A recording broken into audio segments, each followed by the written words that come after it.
Hi everyone. இன்னைக்கு நம்ம பார்க்க போகிறது சூப்பரான கிரில் சிக்கனோட ரெசிபி தான்.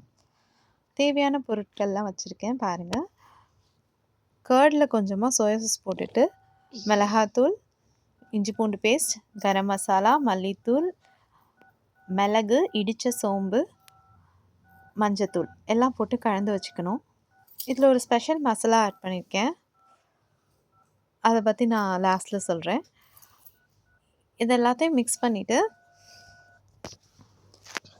நல்லா சிக்கனில் மேரினேட் பண்ணிக்கணும். எல்லா பக்கமும் பரவலாக படுற மாதிரி நல்லா மேரினேஷன் பண்ணிடுங்க. சிக்கனில் ஸ்லிட்ஸ் போட்டு வச்சுருக்கேன், அந்த ஸ்லிட்ஸுக்கெல்லாம் இடையில விட்டு விட்டு தேய்ச்சிக்கோங்க. அப்போ தான் மசாலா நல்லா உள்ளே இறங்கி சிக்கனோட டேஸ்ட் ரொம்ப நல்லாயிருக்கும். லெமன் இருந்தால் ரொம்ப பெட்டர்.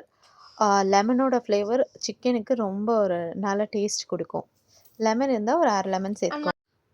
இதில் கொஞ்சமாக கார்லிக் பவுடர் ஆட் பண்ணியிருக்கேன். எல்லா சிக்கனையும் தோசைக்கல்லில் இந்த மாதிரி ஆட் பண்ணிக்கோங்க. ஆட் பண்ணிட்டு ஒரு 2 டேபிள் ஸ்பூன் போல் எண்ணெயை சுற்றி ஊற்றி விட்டுட்டு கொஞ்சம் நேரத்துக்கு மூடி வச்சு வேக போட்டதுக்கப்புறம் இப்படி திருப்பி போட்டிங்கன்னா ஒரு சைடு ஃபுல்லாக இந்த மாதிரி கோல்டன் ப்ரௌனில் இருக்கும்.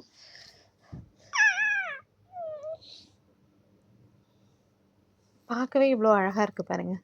சூப்பராக வெந்திருக்கும் கூட.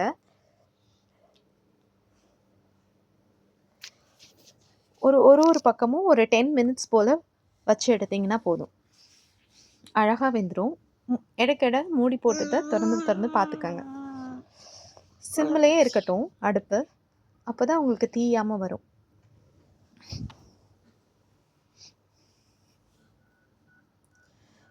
நல்லா சூப்பராக வெந்து நல்ல கோல்டன் ப்ரௌன் கலரில் பார்க்கவே அப்பீலிங்காக இருக்குது. நம்மளோட சூப்பரான கிரில் ரெடி ஆயிடுச்சு.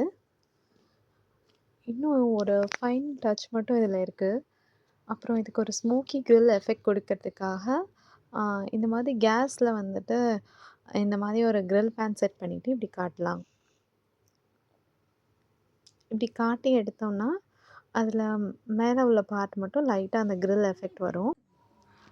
இந்த மாதிரி டைரெக்டாக ஹீட்டில் காட்டும்போது நமக்கு அந்த கிரில்லோட எஃபெக்ட் வந்து அப்படியே ஒரிஜினலாக இருக்கும். அதுக்கு ஒரு ஸ்பெஷல் ஸ்மோக்கி ஃப்ளேவர் கொடுக்கும்.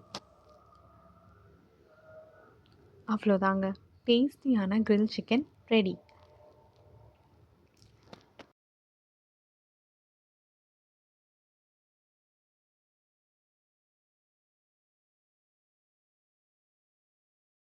இதுக்கு சைடாக நான் வந்து தந்தூரி ரொட்டியும் ஒரு மின்ட் கர்டும் பண்ணியிருக்கேன்.